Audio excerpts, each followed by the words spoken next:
So welcome back, everybody, to TriFecta Airsoft podcast. I guess we'll call it T.A.P. Greetings from Dublin, Ireland. Yes, from Dublin, Ireland. We have a guest overseas. This is our first overseas guest, Cueball, as you guys know him on Discord, and Alan, as I know him originally, and Cueball. I'm about there, bro. Look. We have the same hairdresser. Right. So now we talked the other day. You actually called me while you were at work, and so you work night shift. So we had to figure out another time to talk because you were walking through what, a factory or a? No, I work in a building, like a 4-story building. Yeah. It's an office, so. Oh yeah. It's clock up about, I think over a 12-hour period, I'd be clocking up somewhere in the region of about 24, 26 kilometers. Oh wow. In a night. Woo! I know. Dang. Hence my boyish good looks, as you can see. Yeah, man. I mean, you definitely look a lot better. You lost a bunch of weight. We were talking the other day. About 1.5 stone, 2 stone. Yeah. Now, for people that aren't familiar with how y'all, that weight category in Ireland, there, what is that for pounds? It's about 14 pounds to stone. Yeah. So it was about 20 some pounds you lost. About 20 pounds. Yeah, I can tell, man. You look good. I feel it.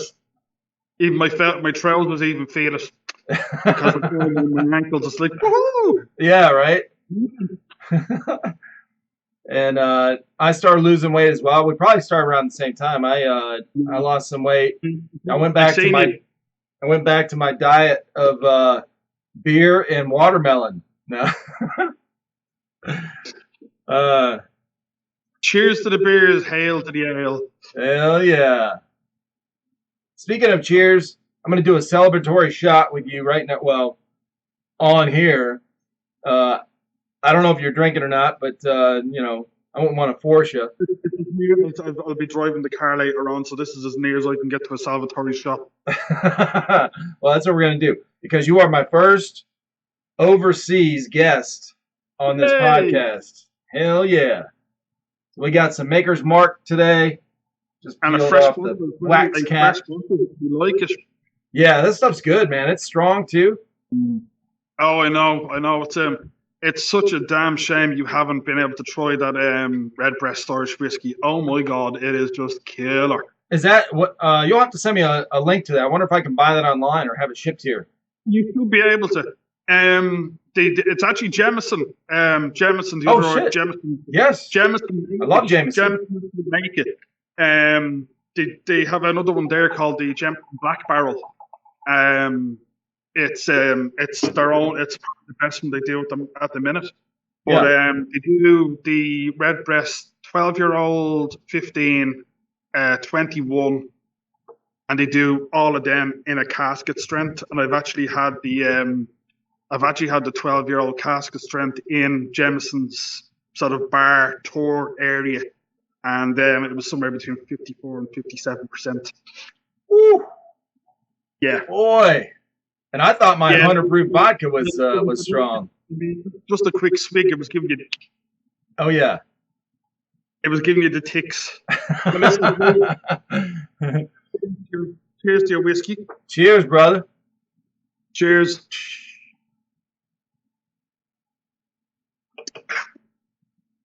Oh yeah, nice. That's smooth. I tell you, if you think Marker's smooth, oh yeah, that Redbreast has actually been voted the best whiskey in the world. Really? I've got to try that. I'll have to look it up.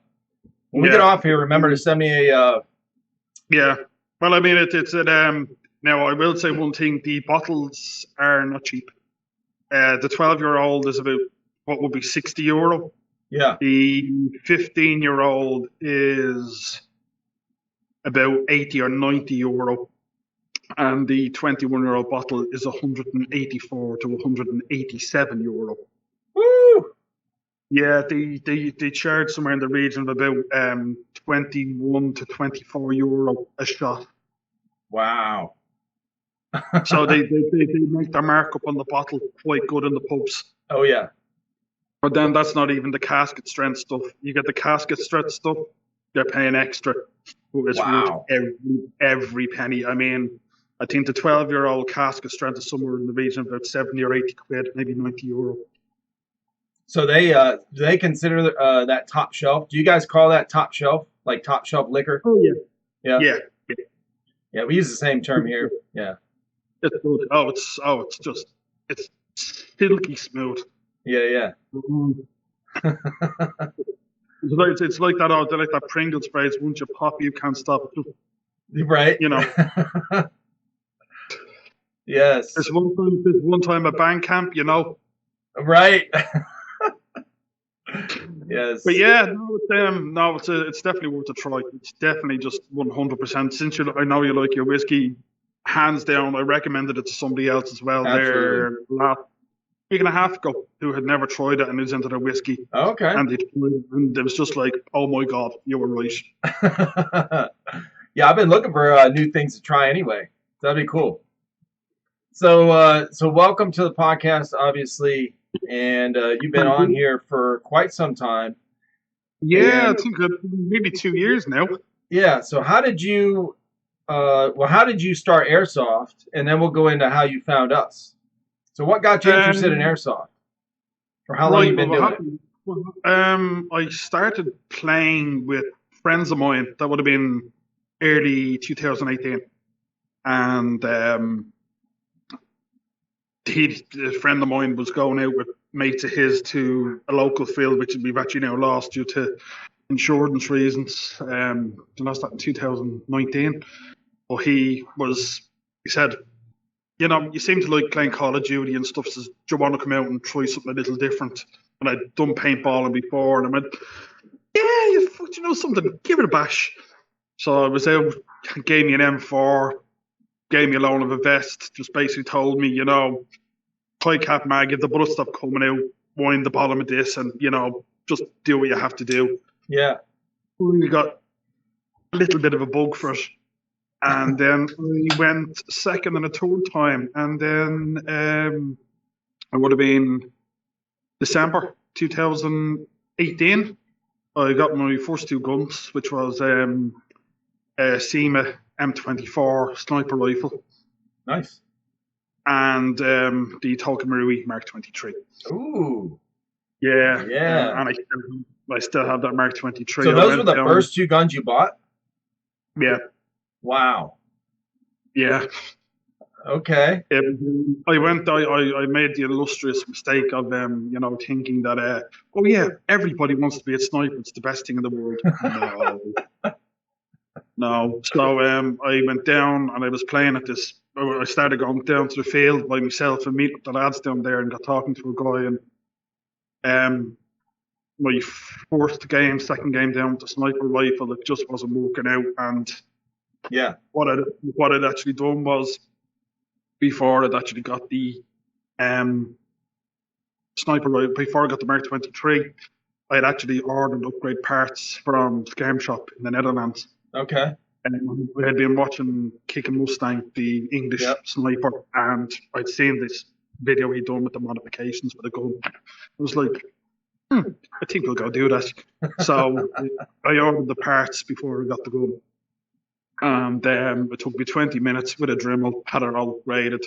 I ended up returning the sniper rifle and just playing the whole game with the Mark 23, and I was, you know, 60 feet, 80 feet with .25s and just creasing people. Just picking off. Yeah. And then a guy that I know who got talking to said, I have a rifle there I'm getting rid of, and it was D-Boy's SKIRMESH, which I actually still have. Yeah. I was a big fan of the big fan of the SCAR and the ACR and Call of Duty. And I was like, yeah, hold on to this, and started using that instead. And then I swapped out the sniper rifle for a FAMAS. Yep. A Cybergun FAMAS Evo F1. Oh, okay. And then the progression of stupidity started from there. Yeah, everyone watches. They start out. I think a lot of people start out watching Novrich, and they go, "Oh, let's go snipe.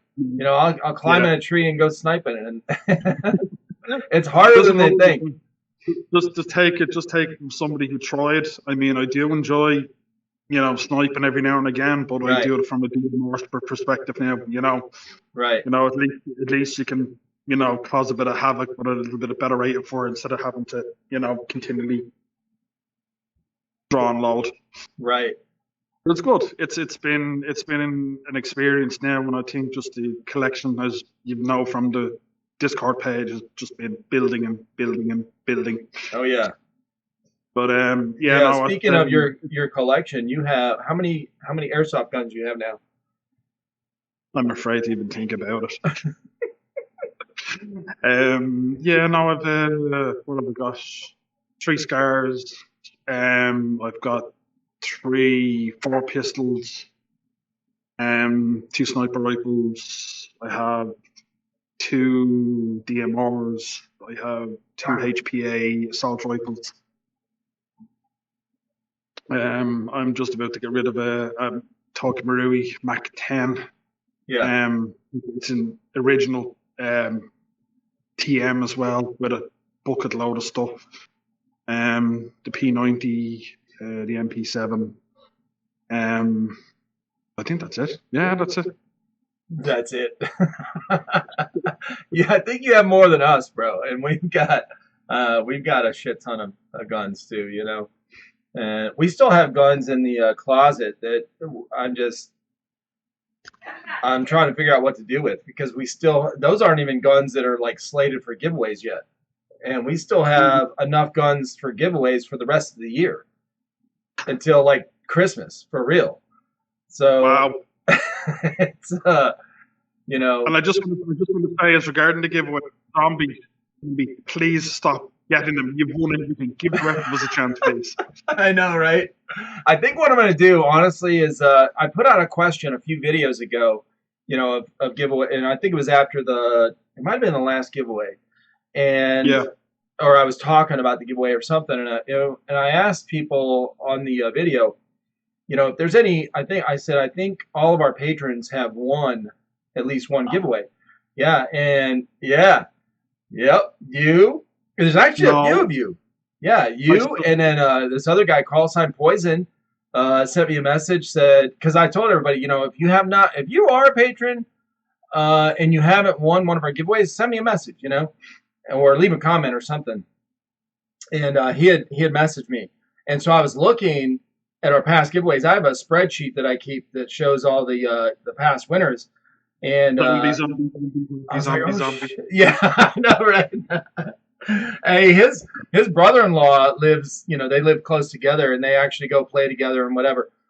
Brandon B Hall on Discord, boy, he was ragging on him big time the last time that Zombie won, and he's like, man, stop winning all the time. This is crazy. It's just the way it comes out, I mean, it is. I mean, you guys see how we do the giveaways. A lot of times we put them in, a bunch of names in a balloon. I mean, there's no way we could. But there's no way you can predict who's going to win. No. And I mean, did you see the one we did? Speaking of we got 4th of July coming up. The one we did, was it last year or the year before? I think it was 2 years ago. 4th of July. We actually had a leaf blower, and we had a helium balloon. But it wasn't heavy, it wasn't strong enough to pull a balloon up in the air. So I had Colton use a leaf blower and blow it up. To try to shoot it. And then they shot it, yeah. So that was good. Yeah, no, but see, the whole thing is, if I was to win a gun from yourselves, if the gun is shooting over 328 feet per second or 1 joule either. Yeah. The gun will be confiscated. So yeah, I was gonna say, because I've had to ship some stuff to. There's been a couple winners from Canada, and I think they have. What's weird? They have a minimum limit. The gun has to shoot like whatever it was, 3 something or whatever, and it can't shoot less than that. I know the whole thing, but they were trying to go. The Parliament was trying to bring in that anti-airsoft thing where if the gun was shooting under a certain limit, it couldn't be used. And I know I was watching Dayton House Gamer, and he was trying to get a huge petition sorted out, and I think something was sorted there. Like he got a lot of politicians out and actually got them out, and they brought them out to a field and explained the whole X, Y, and Z. But it was really good. Yeah, yeah. It was probably about 4 or 5, maybe 6 months ago. Should look at it.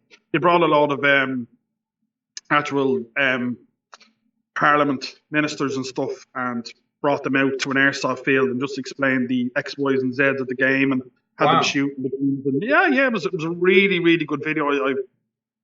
I mean, the amount of videos I watched from across the water, like from Norwich to yourselves, right?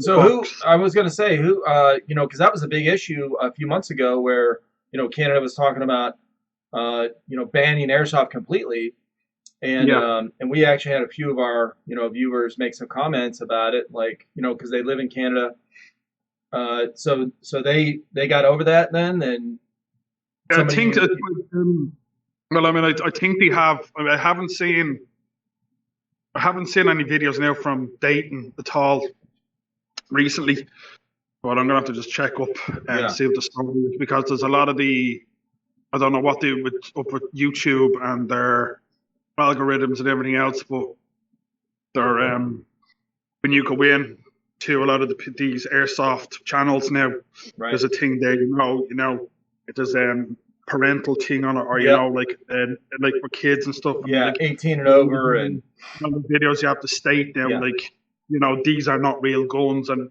you're having to repeat it consistently. Yeah, I know I don't do that, man. I saw that when YouTube first started doing that shit. So they pretty much demonetized most of the videos on our channel. So not just yours. There was I mean, it was across the board. They've lost thousands upon thousands in revenue. Yeah, they did that. It was to all airsoft. So pretty much they were, and I actually went over this. Well, you're a patron, so you probably saw this video. I posted on Patreon, but I haven't posted it, on YouTube or whatever. But I went into some of the details of how that worked, and I showed our channel views and whatever, So, and it was, about that whole process, when back in November, not this past month, the one before, YouTube, they changed their rules, their terms of service, whatever, and they included any kind of gun. So if it had the word gun, or look like a gun or whatever, even if it's a toy gun, Nerf guns, everything, like it was all included in that. So if you, just a term was enough for it to be flagged. Yep. So, and it still goes on today. When I the reaction video that I uploaded a couple weeks ago, it was flagged. And I don't do a disclaimer on our videos, because fuck YouTube for that. So, whatever. The hell? I mean, are they? I guess what the only assumption I can make is that their committee, or it's not just them. It's Facebook banned all of our stuff as well. Like, I can't post Facebook posts about airsoft guns on Facebook anymore. So they changed their shit too. And I don't know if it's if they're all getting together, like in their committees, and saying, hey, guns are bad, period. And we don't want these, 15, 16-year-olds getting trained, because they're attracted to airsoft, getting trained to like guns, because they're replica guns. It seems to be like they seem to think like there was a thing there a few years ago that people that played Grand Theft Auto were going to go around and rob cars and murder people. Remember that? Yeah, It's ridiculous, bro. But we were doing that way before we started playing the game. Speaking of that, I worked at GameStop. You know, it's a big video game retailer. You know, big here. You guys have, okay. Yeah, and I worked there for years, and so, you know, and I've been a gamer most of my life. And I remember that conversation. I mean, I went all the way back to an Atari 2600. Oh yeah, there. Same. All the PlayStation 1, the PS1, the little clamshell one. Yes. Nintendos. Yeah. Sega. Yeah, I had to say, and I remember when Sega CD came out. It was one of the first disc-driven games, and it flopped. But you know, they didn't really know how to do disc yet. But they're like gold dust now. Yeah, Sega Genesis. I had a Sega Genesis, actually. I bought one in Japan when I was stationed in Japan in 1991. And we had a Sega Genesis, and we used to play, you know, the boxing stuff, you know, some of the sports stuff. They had an Olympic game where you could, like, surf against each other and whatever, you know. Summer games. It was like summer the games. Yep, exactly. Actually, and the track and field. Yeah, the original Xbox and the big massive black one. Oh yeah. I have, and I actually have, and you'll remember a lot of these. I actually have the Midway and Atari arcade classics. Oh shit! Yes. Yeah. Space Invaders. The Midway collection 1, 2, and 3, and I think of the Atari collection 1 and 2. So I mean, you're talking like Golden Axe. Golden Axe. Oh my gosh! Right. Yeah, I mean, just some absolute clangers, like amazing games. Like, you know, just Golden Axe Outrun. I mean, just stuff like that. There was some proper, you know, 1943. Yes. The thing with the airplane, like the airplane, you used to be able to fly it, and you just had it was progressively moving up through the map, and just tons of games on it. Oh yeah. But Primal Rage. There was another one as well. Yes. Hours and hours of that game. Space Invaders, Galaga. Oh, Galaga, yes. No thumbs left, you know. Yeah. Gauntlet was one of Gauntlet was awesome too. That was one of my favorites. Yep. I have Gauntlet actually. I got they remade a Gauntlet for the Xbox. And I actually had it, and I was playing it, and I mean, I know guys that have put that many hours into playing Final Fantasy 11. Right. You know, the type of stupidity. You just well, look, sit there when all the fighting games came out, when Street Fighter came out, it just knocked everybody. It took over. It took over because everybody was into the street. You know, the fighting games. I could never get the button combinations down. I sucked at it. But I was always, you know, up for playing, you know, and being that punching dummy for my buddies. We used to go around to my friend's house when he lived around the corner here, and we used to go around on a Friday or a Saturday, and we would go around for about 6 or 7 o'clock in the evening. We'd be there till 3 or 4 in the morning, just like. The controller would nearly be melting. We'd be hugging at that point. You know, it's dripping, sweat's dripping off your hands. Oh yeah. But then, I mean, you had Project Gotham Racing as well, which Xbox brought out. Yeah. Remember Pole Position? I do remember Pole Position, and then they brought out F1. Yes, Formula F1. 1, and then the Formula 1 97, I think, was the best one of the lot, actually. Yeah. After that, it just got, you know, just too much. Oh yeah. Colin McRae ran on the PlayStation. Yep. That was phenomenal. A huge fan of that. I was big into me gaming, and sort of still am. I mean, I still have Call of Duty and stuff on the PC upstairs. So are you a PC gamer now? Yeah, I sort of got the PC built so I could edit photographs, and I was like, you know, I might just want to sit back and play a game. But yeah, no, that's how it starts. I just want to take a break and play a little bit, and then you end up playing 4 hours, and Exactly. It just you just get stuck into it. I mean, I've been playing Warzone. I've been playing Warzone quite a bit actually now. Yeah.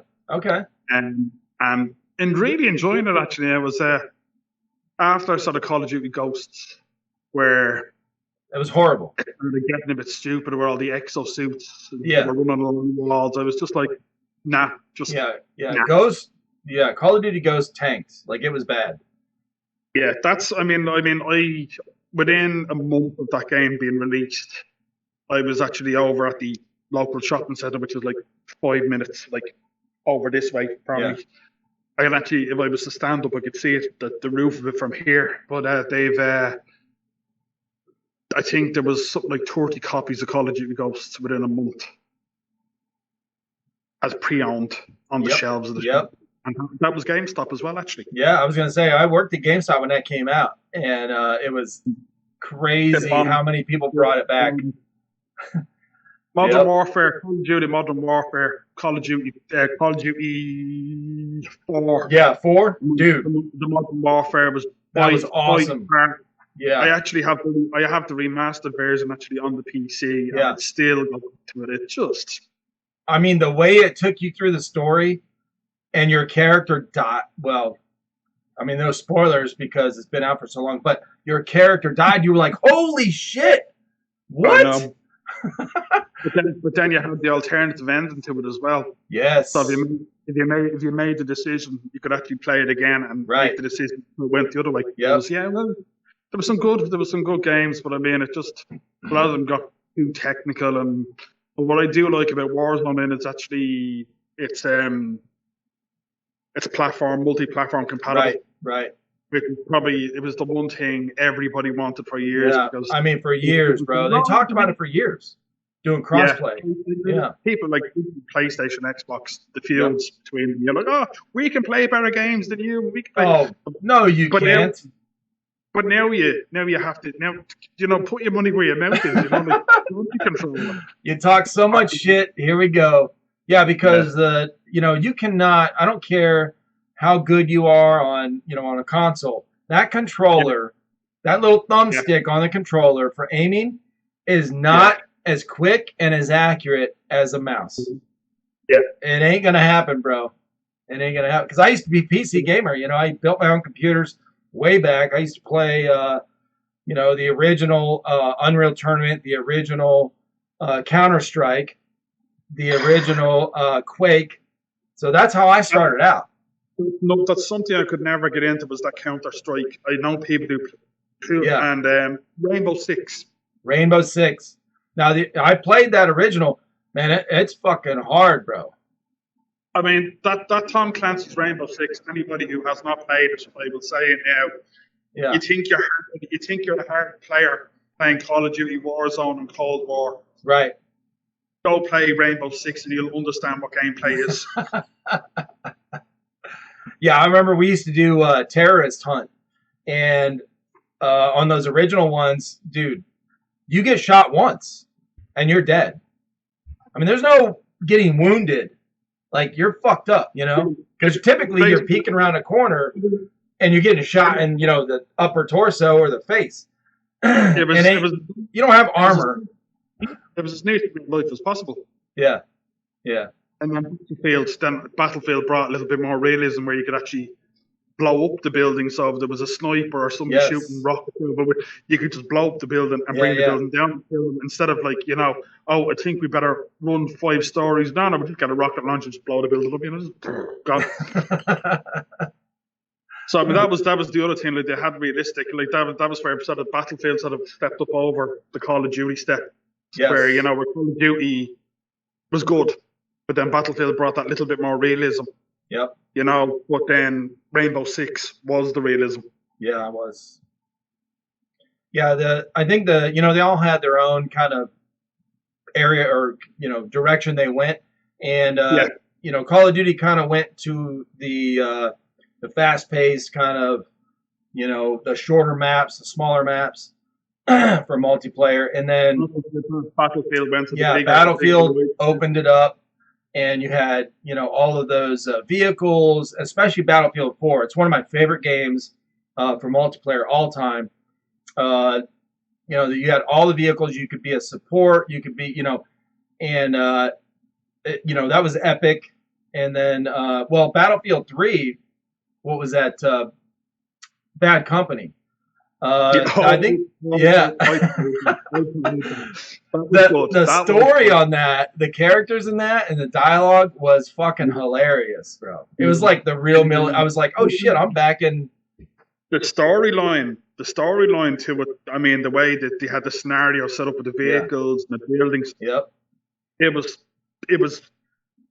Of any of the Battlefields that I played, that would have been the best one that I played now, because it's just the scenarios were just like you just mentally got locked in as if you were like, if it was you there, and it was exactly. Well done.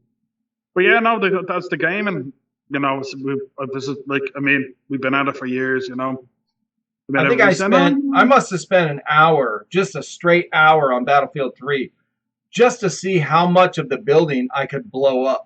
Like, how far down does it go? Yeah, that's what I was saying. If they had brought that realism into Call of Duty, Call of Duty would have just went, even a little bit of it. Yeah, for real. Yeah, but so how did you? So you got an airsoft a few years ago. So 2018, started playing properly about 2019. Yep. And then, how did you end up finding us on how I suggested video? It was I'd been watching the House Gamer and Kicking Mustang. Yep. And then I seen this thing for Box of Awesomeness. It was one of the first boxes that you opened up. Oh yeah. And I was like, lucky bastards. They can get these boxes mailed with, like these super guns. And if I was to try it, I'd be charged about like twice the price of the box. And I was like, we sit down and we start watching this, and I start watching one, and then the next one, I was like, okay, we'll keep watching this. And then the 4th of July one came up, and then it was, the Paddy's Day one and the Christmas one and the Halloween one. I was like, oh, this is not bad. But they're doing stuff. They're doing stuff like that now. Over here, there's a shop up in County Cavan, and they're Airsoft shop up there now. They've actually started doing these mystery boxes. Okay. Now, can you get an EVIC Box of Awesomeness shipped to you or no? I'd say if we were, it'll be hit with customs and shipping and everything else. So I mean, if the box was, sake of arguments, $200, which would be maybe like €150 just for the sake of arguments. Yeah. And I'll be hit with import tax, shipping, and everything else. So I mean, that 150 could turn into 300. Ooh. So it pretty much doubles. Oh yeah. Well, I mean, oh my gosh. I was gotta be 2 years ago now. I was talking to one of the 2.5 years ago. We was talking to one of the guys who works in the airsoft shop, and I was looking at that DT4, the double barrel assault rifle, and it was like, it's pretty cool. It was working at about €450. Yeah. So I said, look, if you can have a look, check with the suppliers, see how much it's going to be. XYZ's bringing it in. Yeah. 900. Oh my god, that's crazy, bro. Yeah. That was with import tax, shipping, and then the percentage of whatever the gun was, and then it had to be underneath, the legal limit to be over here. So there was just like a list of like. That's insane. Y'all need to have your own EVIC type of store over there in Ireland. Oh, it'd be amazing. They know this Cavan Airsoft, the Cavan Airsoft. They've only the shop. I think the shop's only just recently opened. So they used to live in Cavan a few years ago, and 2010, like when I moved out. But I don't even know how long the shop's up there, to be honest with you. But I've noticed they've been advertising on their Instagram about these mystery boxes. Oh, okay. So no, it's not bad. It's Yeah, but I came across, I actually seen it was the Box of Awesomeness. Is one of the first videos that I seen. Yeah. And then I backtracked and I started watching the rest and said, this is actually not bad. But it was cool seeing the surprise on your faces when you actually seen some of the shotguns and the sniper rifles, and you start sitting there going, Jesus, I mean, you're paying like 175, 275 for a box, and it's like coming out of 400, like 400 in value, like pistol, BBs and stuff, and it's like, wow. Yeah, and when we order a BOA here, we have free shipping. So if you put in a code, well, they used to have the first year we started, they had to have you had to enter a code at the very end when you're purchasing, and it would give you free shipping. And now they just said, fuck it, whatever. If you buy a BOA, you got free shipping, unless you want like special, like overnight or whatever. Yeah. But that's crazy, dude. Yeah. So now the local field you play at, has that been around for a while? It has been around for a good few years now, but they closed in 2019. Oh. And one of the bigger insurance companies, I believe, took over one of the insurance companies that looked after public liability insurance, which covered cruises, any outdoor areas that were doing sort of sporting events and stuff. And I remember I was talking to the guys, and they'd said it was like they got a renewal quote of something like €16,500, I believe. Wow. The insurance, the public liability insurance over here is. Yeah, that's crazy. It's just, bless you, it's unbelievable. I think they previously had it at around 8,000 or 10,000, so it had practically near doubled. Still. Yeah. So we lost the 2019. Last year there was another field, Red Barn. It's about maybe a 35-minute, 40-minute drive away from where I am now.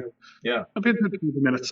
They had to close due to insurance, but then there was a CQB site, Inferno. They were indoor, and they had to close the doors due to, I think that was maybe down to insurance as well.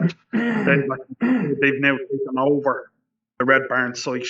Okay. And they've renamed it Inferno, so they have gone from having an indoor CQB site to an outdoor site. But there's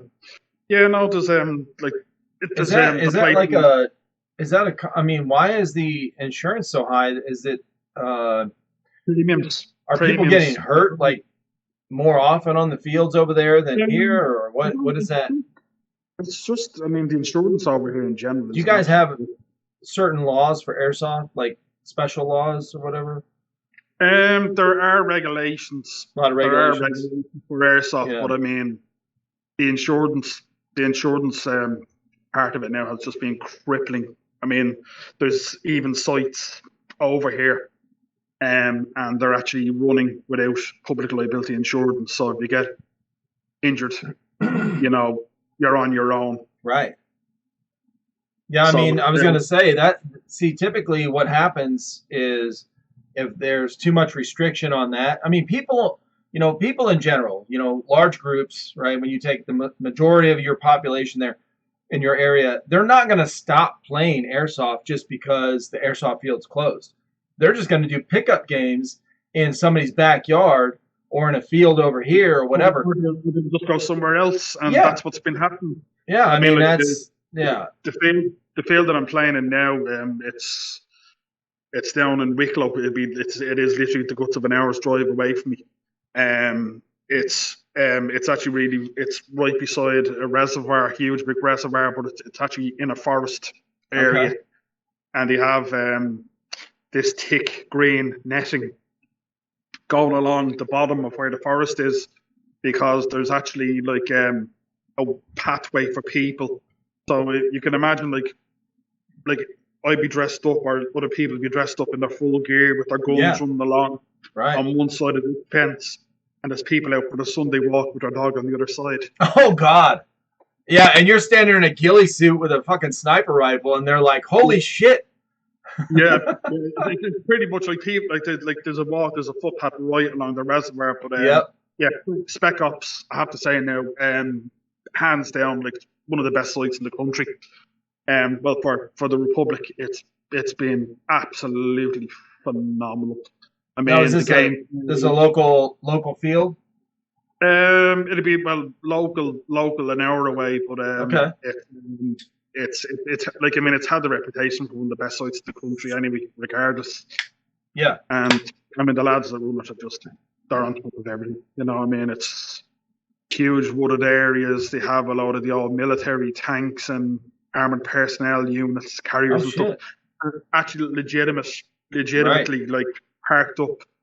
They've a proper one-story castle. They call it castle, with like an actual proper steep walkway. There's one way in, and literally there's only one way out. Oh god. But, Yeah. I don't know that I mean, they're still developing it at the minute as well. I mean, they're nowhere near finished. But even the safe zone is comfortably hold about 200 people.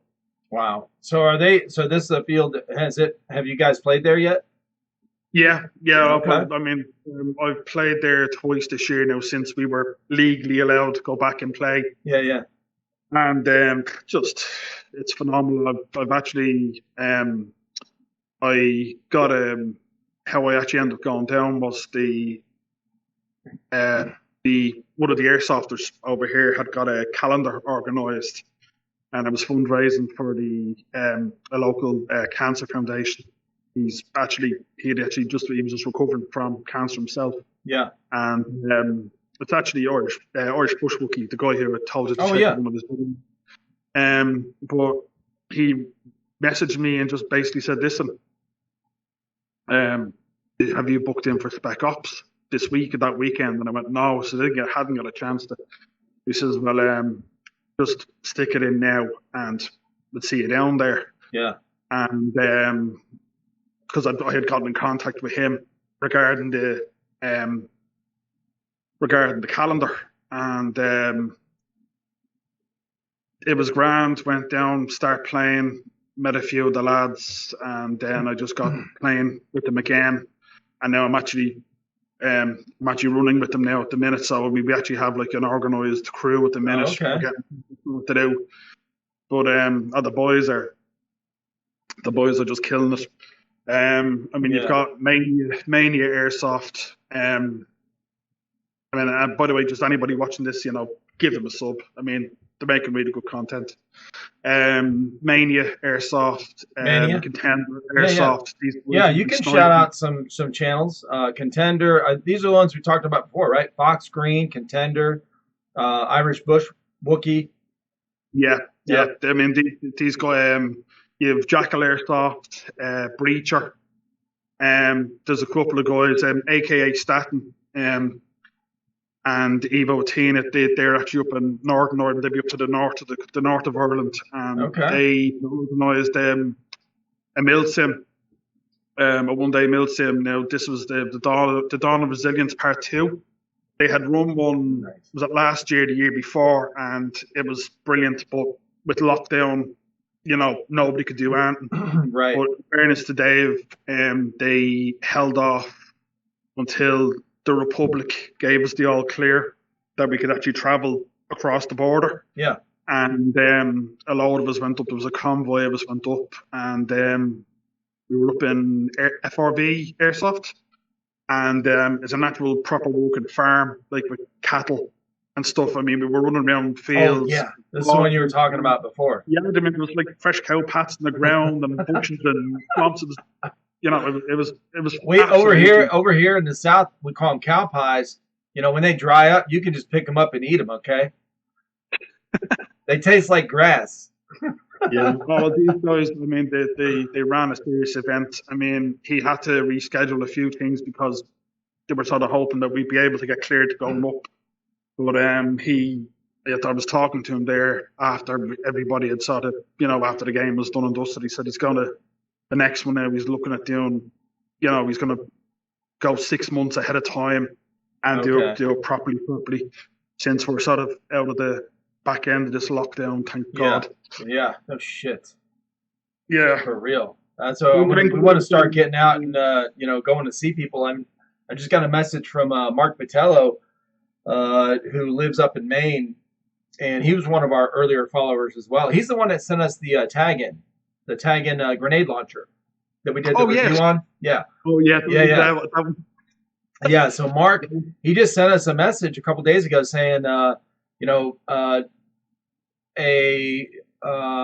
us know about an event up there by him. I think it's in like 2 weeks.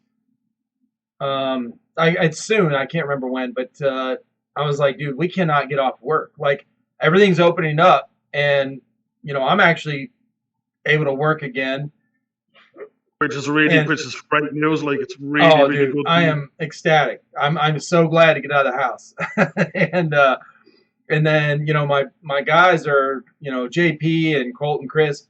They're all working overtime because so many people quit during the pandemic because they got unemployed. They got paid by the government to sit at home, so they're working overtime, and so we can't get off work right now, where else we'd go. But we're planning on starting to do some travel and see all you guys.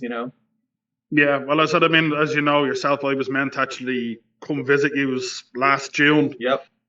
Unfortunately, lockdown put an absolute ham on it. Yeah. But no, I'd definitely say if you do come over, Spec Ops, straight out.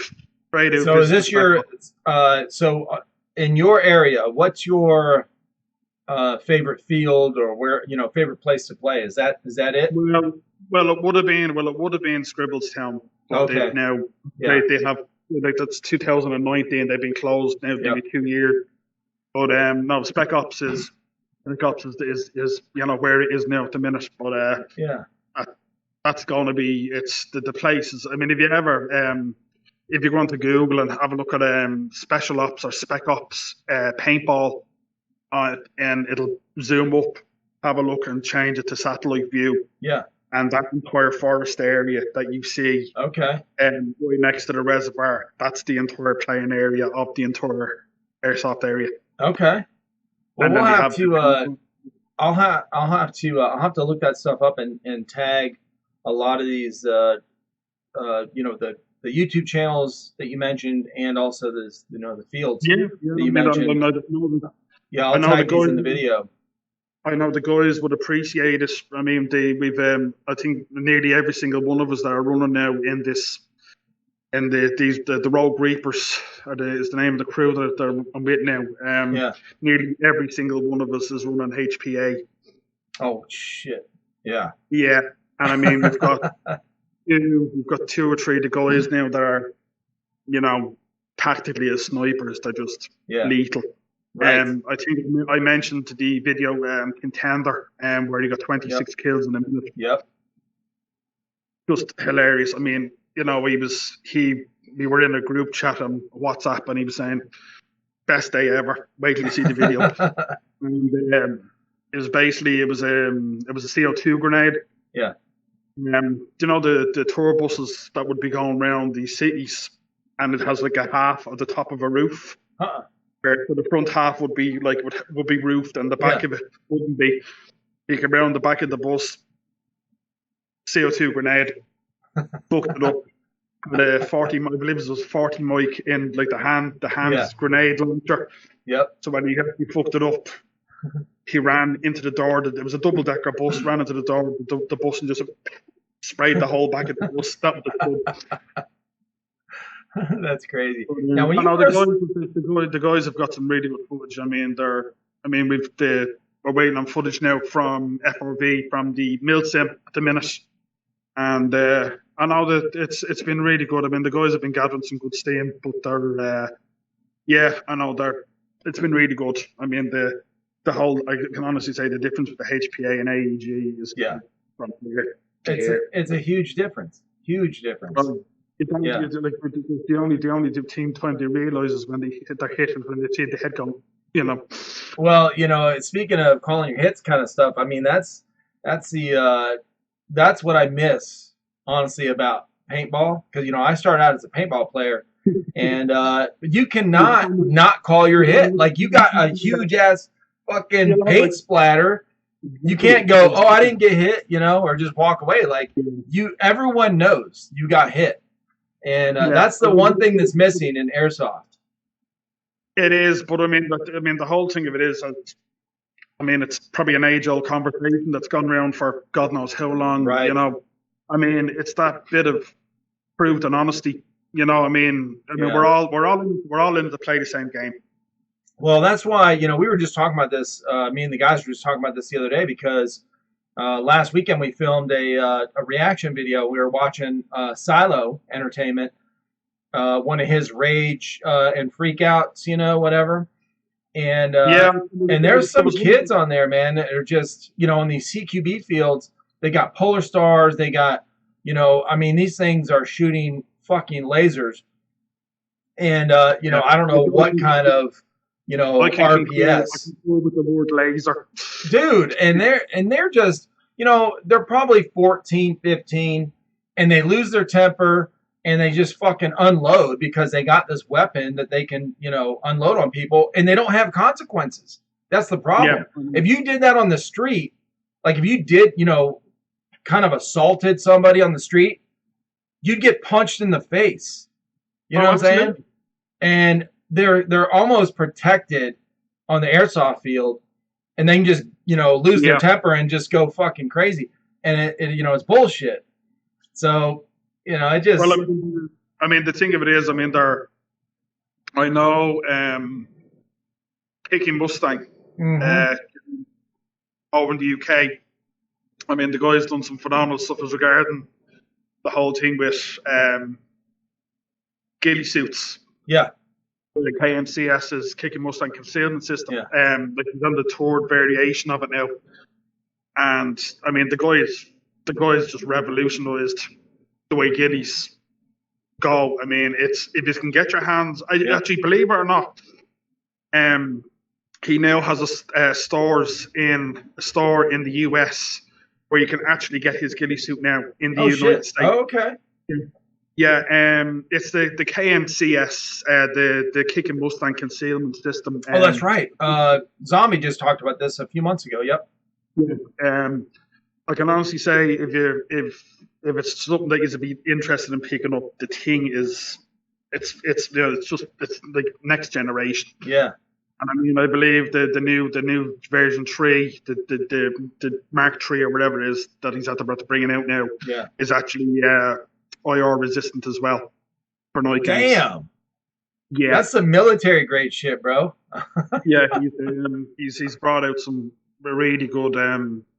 He's brought them out, but he seems to be experiencing a hell of a lot of people not calling their hits, or as I would refer to them like airsoft snowflakes who are complaining about getting hit in the face when they're not wearing proper face protection. Like, he's had a ringer of it, where he obviously, it's a YouTube channel. He needs cameras on his guns to get footage, and he's had some absolute doozers of videos where he's shot people. You can clearly see the BBs have hit these people, and they're not calling their hits. No. And then, as as somebody said to me, there's two places you can guarantee if you're going to shoot somebody the second or third time, if they don't call the first time, is in the balls or in the head. So, that's where you'll get a noticeable reaction. Yeah. Oh, absolutely. Especially when you've got a 0.4 gram BB flying at about, seriously, 285 feet per second, right? Yeah. But it's just one of those things where, unfortunately, there are these people who seem to think that they're playing a real life Call of Duty game where they play. Unfortunately, when somebody knows that I can get hit 10 times, man. I got armor. What are you talking about? Yeah. But unfortunately, our balls aren't made of armor, are they, this time around? Right. Yeah. But it is. But the whole thing where you were saying, like, there's younger players getting away with running around these, hyper-powered, guns. Yeah. Because mommy and daddy, well, I wanted this, and this is what they're doing, and they've done what they've done. But the way it is, it's there are too many people, unfortunately, coming into the sport who seem to think that nobody's going to notice I didn't call it until you're after getting until somebody shot you, twice in single fire, you didn't call it, and you think it's all right, they didn't see me. As soon as they turn on to full auto and they go, you understand they did see it, and they're just giving you a second warning to say, put your hand up and call it. For real now. So it is a bit of a sort of a crying shame that people can't just play by the rules. It's not very hard. I mean, well, that's what I was gonna say. That's why these guys they don't like the CQB stuff. At a lot of fields, they've gone to Airsoft Columbia, who I've done a video on. They're really good. Everyone that every time we've been there has been awesome. And they're about an hour and a half away from where we're at in South Carolina. But most of the time, these guys sign up for milsims because typically with milsims, you have an entry. You have to buy a ticket, and it's usually $100 or more. And that that part right there alone will get rid of all the 14 and 15-year-olds. That's gone. They're gone. So it's a guaranteed to sort of filter out. So you have older people that that are like you and me, or like these guys, whatever. Like most people that play Airsoft, they're gonna say, okay, I got hit. Yeah. You don't have those issues. It is, and it's it's. I mean, I've seen. I know Kick and Mustang has been over in the States, and he's done one or two of the US milsims, and my God, it's just a whole different scenario. Like, I mean, because a lot of the guys that would be over there would be, sort of active military or former military. Yeah, that's like there's another guy in the UK there, name's Nico. He is actually ex-British military. Oh, okay.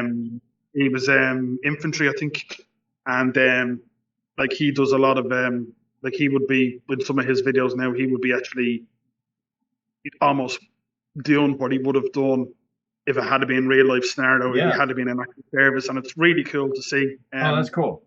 Even the way he's like, he comes around the doorway and he's changing the gun from like right hand to left hand, and just I mean there's a couple of videos there where he was talking about why and how you approach coming into a building or coming into a doorway, and it's not just the fact that you're watching these people play Airsoft. It's the fact that you're gaining some information to say, well, I was always coming down the corridor, hugging the wall.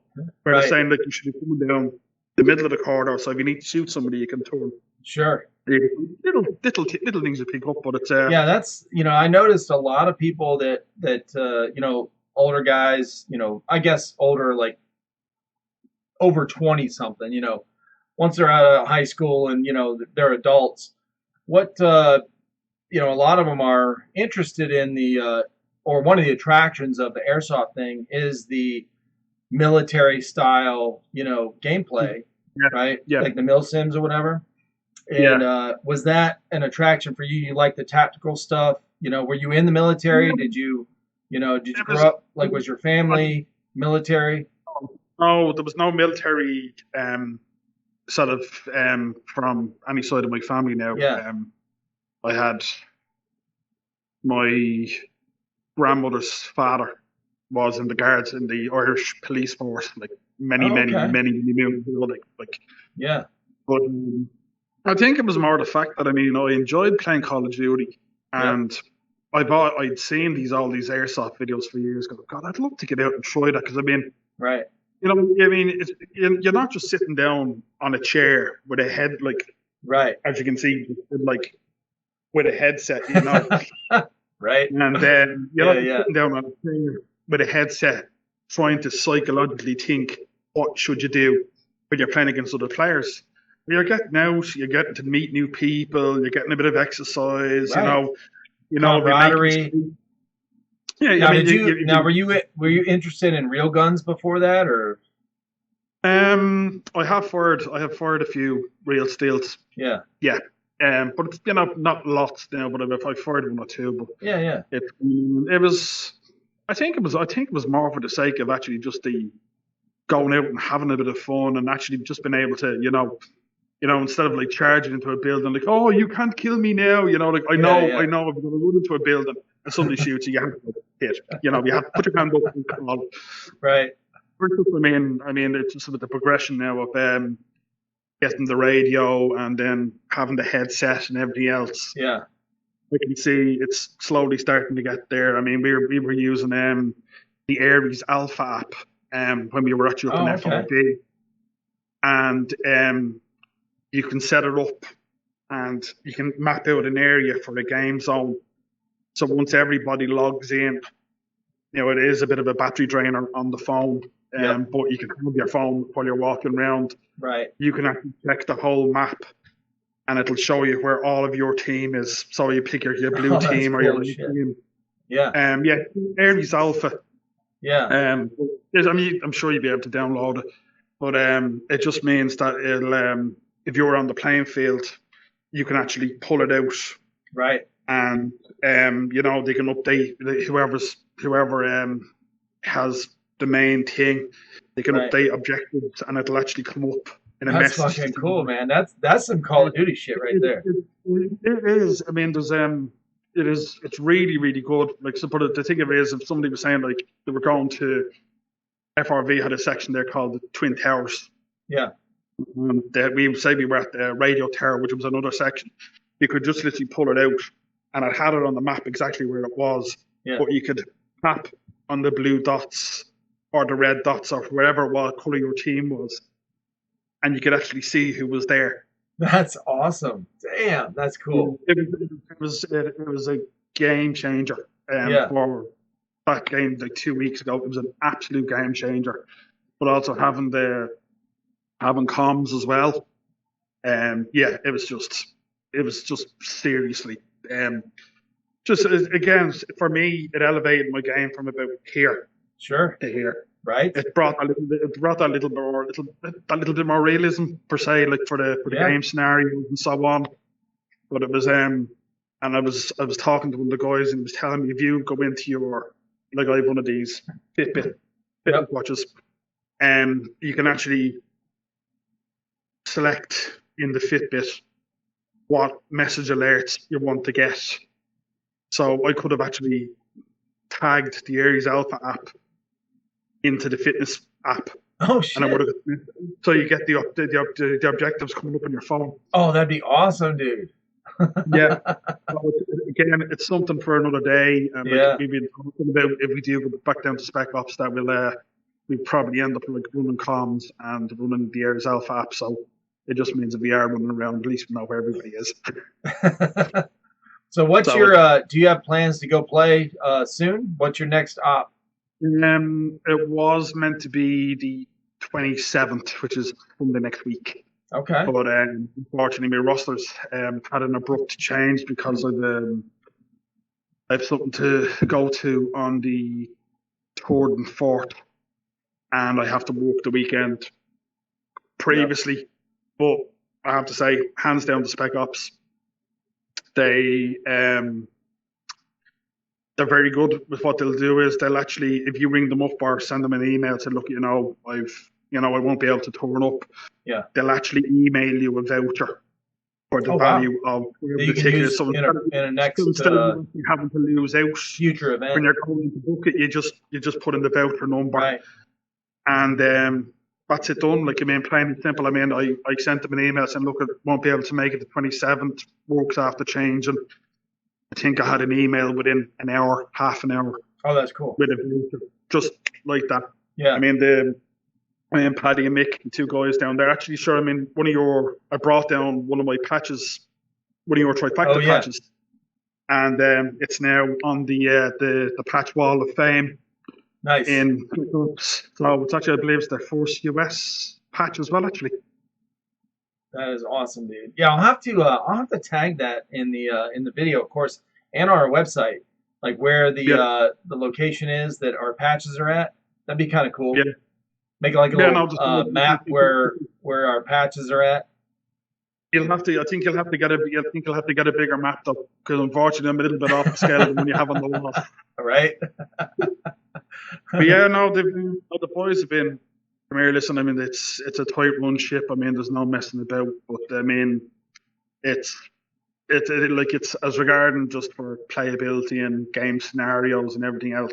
Yeah. The guys, they have it dialed in. They've been doing it too long. Yeah. And I mean, the guys, the Reapers that I'm running with now at the minute, there. You know, I mean, the guys are, you know, next level. I mean, it's.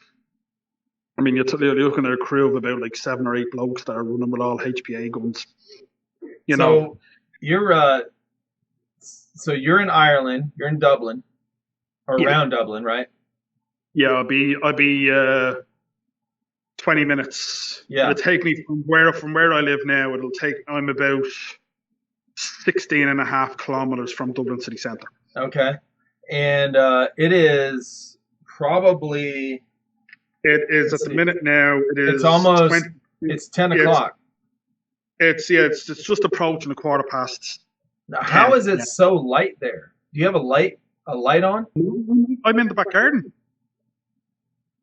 Yeah, but it's 10 o'clock at night. Yeah, it's still bright. It'll be bright here till about 10:30, 11:15. Oh my god, that's crazy, bro. So you can actually see there's a shine off my head. Yeah. Yeah, but I mean, you know, in the States, when we hit summertime, you know, we're excited when it stays, you know, light out until like 8:30 or 9 o'clock at night. And I'm talking to you, I'm like, oh shit, we've been talking for over an hour. And it's got to be late there because you're 5 hours ahead of us. Where I'm at in South Carolina. And it's still light as hell. Yeah. Well, I'll tell you now, right, I can still see blue skies from here. Like, it's a little overcast, but I can still. Yeah, hang on a second. When does it get dark? Hang on a second there. Flip the camera.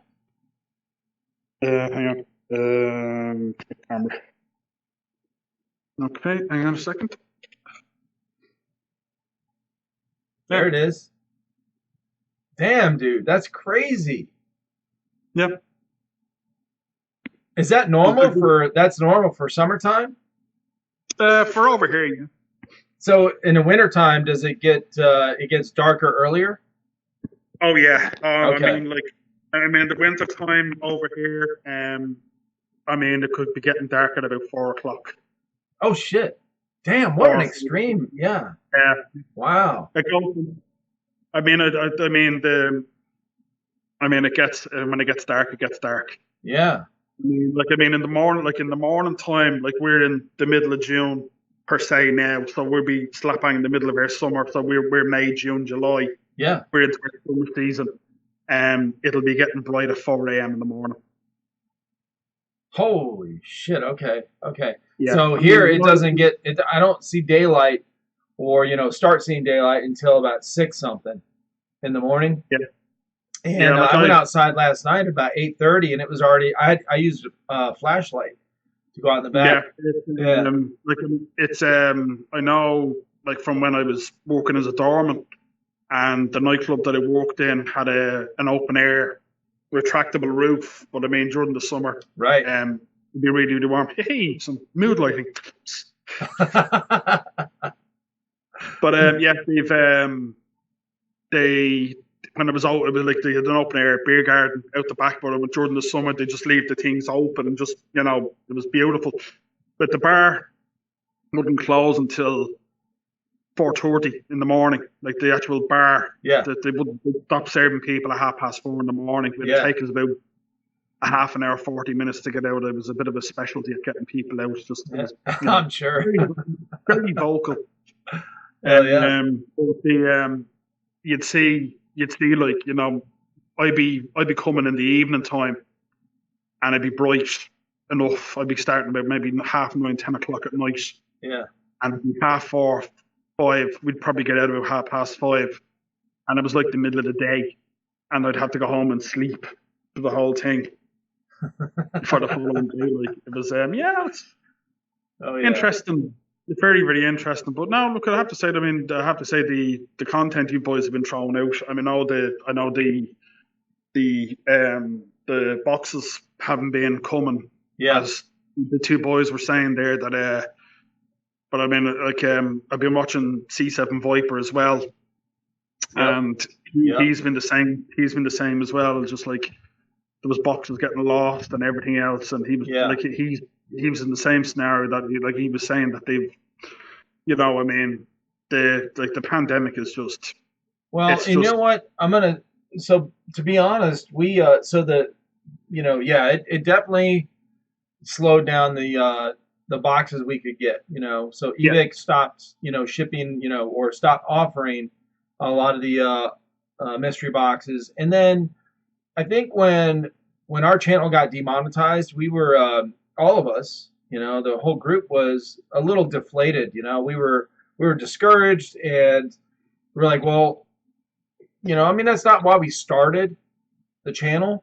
But when you start, building your subs and you see, and you finally get monetized and you start seeing something coming in to help pay for, we built the website and offered merch and, buying, boxes, whatever, all the time. Like, we spent a lot of money on it, and then you start kind of getting compensated with that with some videos, and then it just gets cut off.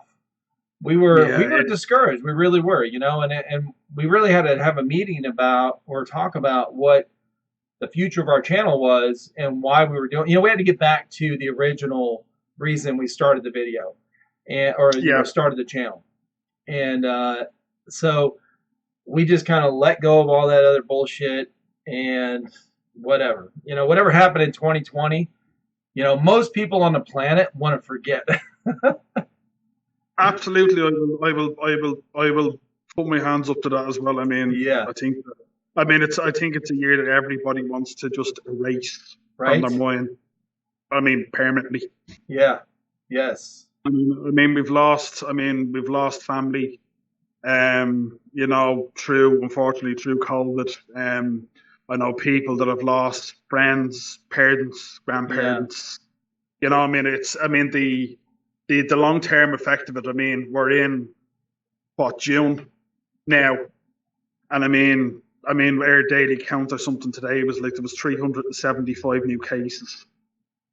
Since they've started the vaccinations, the death numbers have been zero, bar 1 week. I think they had 1 or 2 people. Yeah. But that had been the start of the year, say January, February, March. It was ridiculous. I think we were averaging, I think it was like 1,400. Yeah. No, sorry, not 1,400. I think they were averaging about 14,000 new cases a week. Well, we've been talking for a while, brother, and I know it's about to get dark there, and I don't want to take up all your time. You're good. But it's been really good talking to you. It's been awesome, and so I got one last question for you. Yes. So if money's no object, okay, pretend there's you're about to go on the field for whatever game type that you prefer. So whether it's CQB or Milsim or whatever. Yeah. And you walk into a room and it's just lined with all kind of gear of the top, bottom of the top, every single piece of airsoft gun and gear you could get. Okay. Decked out with, and you can just like a video game, you can point and pick any optic, any, add-on or whatever. Okay. All your options, pick your loadout. Yeah. What are you going on the field with? You need a primary and a secondary. Primary, straight off the bat, Wolverine MTW. Nice. I'd say probably an ACOG or a Halo Sight suppressor, just to take that thing even down further. Yeah. I'd still be pushing with my Mark 23 as a secondary. I really would. Yep. Or the AAP. That thing is just. Yeah, those are good too. Yeah, the one thing I will just say for anybody who is actually getting the AAP, if you do put a longer barrel into it, the FPS will actually go up substantially. Nice. Because I put a 100 or 200 mil AA barrel into the red and black one, which you've seen on the Discord. Yep. And I chromed it with 0.36s, and it came up at 1.4, 1.5 joules. Wow. That was with a 50 round Wii extended mag green gas. Just standard box standard green gas, and it was 1.4, 1.5. Way too hot for over here. Yeah, but fun as shit. Yeah. But I mean, the thing of it is, I have an Armour Work green gas drum mag now that I am going to be ordering little HPA tap. Okay. To put in the valve. Yep. And he's getting tapped up to my tank. Hell yeah. So it means I can run that 200 ml barrel and regulate under a joule. Sweet. Yeah, but now I'll take the Marui Mark 23 in the MTW. I said, I mean, I have HPA ARP9, and recent addition is an APS Guardian, and they're both running Wolverines, and again, phenomenal guns. But that MTW one the guys has one, and it's just next level. Changed the hop up unit, changed the barrel to, I think it was a PDI 601. He's got a Mr. Hop, Maple Leaf Mr. Hop 50 degree. Yeah. And the Max Hop unit in it. And the thing is like 0.36s. I mean, it's just laser straight. I mean, that's crazy. That would be actually Mania Airsoft. So I mean, you can check out his. Oh yeah. He actually did a comparison between his MTW and the Guardian, which is now mine. Okay. But there's a huge. He's creasing. I mean, you don't even see him. I mean, the fact that he did spaghetti up to the 9s, and he's after just now putting full ghillie wrap. I think he's after putting the Norwich ghillie wrap over the gun. You know, the guy's just like a walking bush, quite literally. But as I said, the MTW with a suppressor, ACOG, or even like a small sort of medium-sized sort of adjustable scope for range. Yeah. And the Mark 23. Yeah, nice. That'd be it. I mean, it's just silent and deadly. I mean, I would have said the Combat Master as well, but I love the Combat Master. Have one, actually have two. Yep. And they're noisy as hell. Yeah. Such an accurate gun. Yeah, it is. Well, hey man, it's been awesome talking with you. And it's listen, thanks for asking me to do this, because it's just a nice little change to be able to. I know we've spoken in the Discord and we've spoken the chat and stuff as well, but I mean, it's just nice to actually, talk airsoft and talk shite. Yeah, and that's one of the things that one of the things I want to do with you guys is y'all see me talk and y'all see my ugly mug on the videos all the time. I wanted to put you guys on the video, and I was like, this would be a great opportunity to to get you guys on some videos, is to do like a Zoom cast or some type of video where we can. Absolutely, I mean, it's absolutely like genius idea. But I mean, it gives a little bit more. I mean, I know everybody sees all these names popping up in the Discord, and it's like, I wonder what the person looks like, or right, But it's I think for a perspective, because you've got so many people from around the world, not just from the US and Canada. Yeah. That it gives a slightly different perspective on the way airsoft is around the world.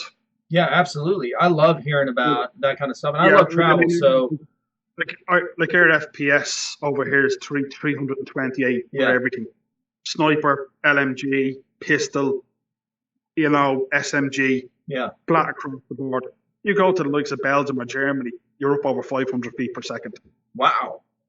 Holy Yeah, shit. I mean, I know,